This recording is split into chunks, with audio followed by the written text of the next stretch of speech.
Hey, what's going down, everybody? This is your boy Jay Mason inside the Time Machine on WUAG-103.FM, playing the best of new and old school hip-hop, R&B, and everything else in between. With me on the phone right now, I have R&B singer, Mr. This Is How We Do It himself, Montell Jordan. Montell, welcome to the Time Machine, my man. Jay Mason, thank you for having me on and for giving me the opportunity to talk and chill out with your listeners. No problem, man. Now let's go ahead and get this interview started. Was singing something you always wanted to do, or did you have other aspirations? I was actually, I don't want to say I was forced into singing. I was more of a musician. I grew up as a church musician in Los Angeles, California, South Central L.A.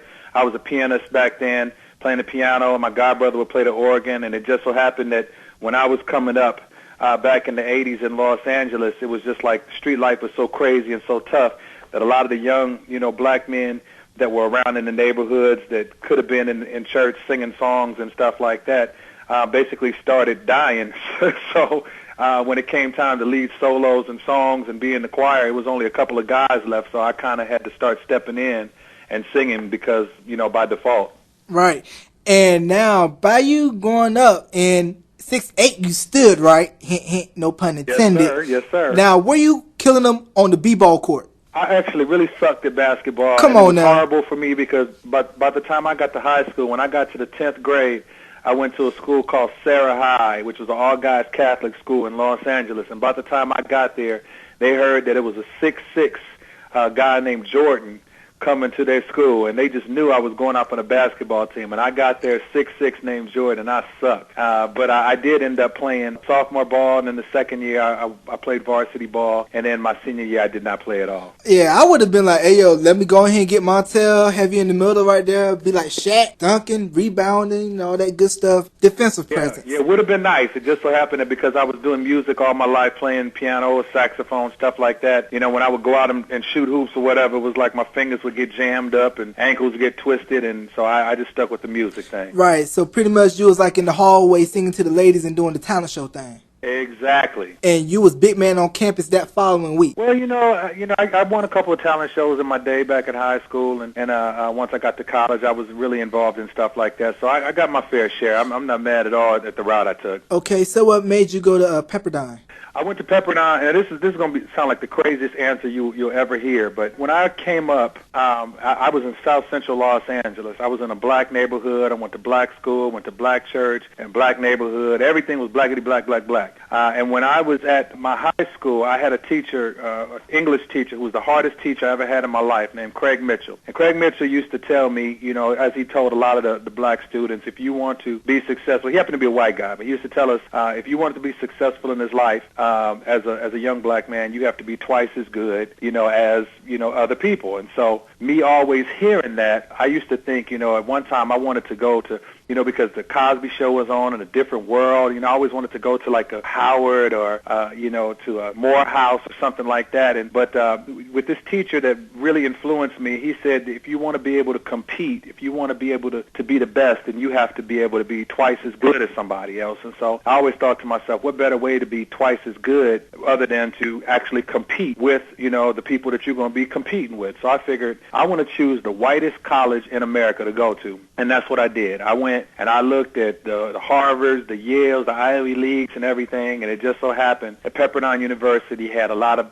kids that were senators' kids, congressmen's kids, real elite, BMW driving to school, type of very, very, I don't know how to say it, but very, very, very few blacks on that campus. And so I said, well, that's where I need to be. If I want to compete, I need to take myself out of the blackest place that I can be, and I need to go to the whitest place I can be and get up in there, and I want to compete against who is supposed to be the elite, and that's what I did. Right. Definitely sounds like you don't want to be rolling up in a hoopty in the school student parking lot. I did. First of all, I had all the white kids wanting to drive hoopties because I was, we bring flavor to whatever we do. So, me getting out of Pepperdine, it was interesting, that some people, I'd never seen so many white folks in one place in my life, and that was just true. It was culture shock for me, but at the same time, a lot of, the other students there had never seen or been really close up to a black person before. It was people wanted to touch your face and see what your skin felt like, or if the color's gonna come off. I mean, it was really crazy, but it's the truth, you know. And that was the beginnings of my college career. Okay, now being at Pepperdine, did that kind of help you get ready in preparation when you were scoring your deal with Def Jam? It definitely set the groundwork in motion, because when I was there, I really got involved in the music. I was really doing talent shows. I was learning how to read music. I got into my roommate was a DJ, and so I started out by kind of singing over loops and break beats and still playing music at church. So I kind of had a musical background, and I was always listening to music my whole life. So it was kind of like Pepperdine was the groundwork or the foundation to help me prepare for what I guess the life experience that I would have and the struggle that I would have in completing something. But it was actually probably about a year and a half after I came out of Pepperdine before I actually got my break in the business. Okay, now how did that break come about? You meeting somebody, passing along a tape? It actually did kind of happen like that. I left my job after doing some talent shows in the neighborhoods in Los Angeles, and I kind of had a fraternity brother by the name of John Singleton, who actually pledged through my chapter of Beta Omega chapter in Los Angeles, California. And he was having very much success with movies like Boys in the Hood, and had him a company upon which I figured, well, he's a brother, so if I can go ahead and I can get this demo to him,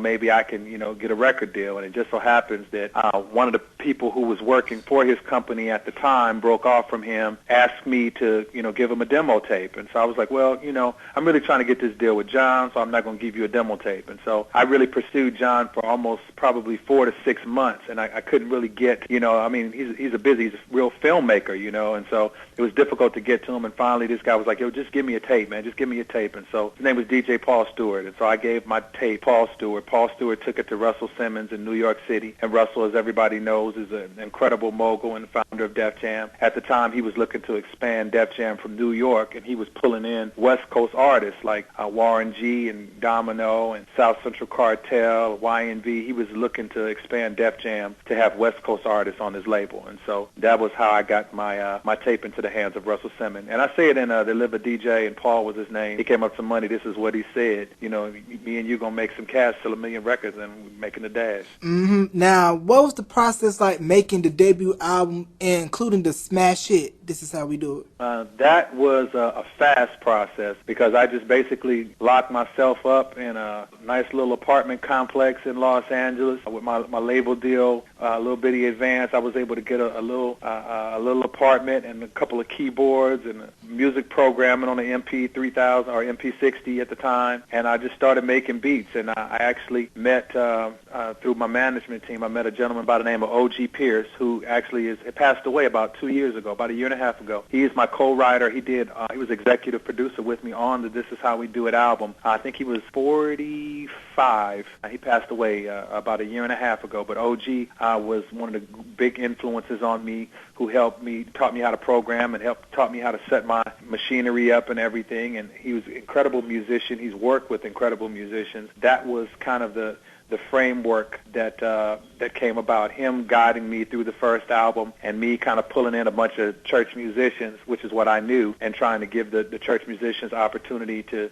play on songs and get on records and turn them into producers as well. Now, who idea was it making This Is How We Do It to use the Slick Rick children's story sample? I can honestly say This Is How We Do It and using children's story was completely 199% my idea, and that came from my college partying days. As a member of Kappa Alpha Psi Fraternity Incorporated, we had a lot of different events and functions. One thing I used to do, we used to have this saying, me and a couple of my friends, that we like to be out. We like to be out. Whenever there's a party, we're going to be out. It don't care if it's up in Cal State Berkeley, we're going to be out. We're going to road trip. We always like to be out. And so it always happened. Whenever we would be out, no matter what party we was at, no matter where we were at, whenever a DJ would put on a Slick Rick's children's story, the floor would immediately get packed. And so I said, even back in my college days, I was like, if I ever get my break in the music business, I'm going to sing over that song, because that is not only a classic, but people can't deny it. It's like when that joint comes on, it's like an undeniable hit record. And so that was where I had the idea that I was going to sing over that loop. And it just so happens that I think other people had the idea as well, but because Def Jam owned the clearances for the sample, they wouldn't let anybody use it. And I just was fortunate enough to come along at a time where, because I signed to Def Jam, they allowed and cleared the sample for me to use it. That was definitely what's good right there. now, did you expect that this is how we do it to be that big of a smash?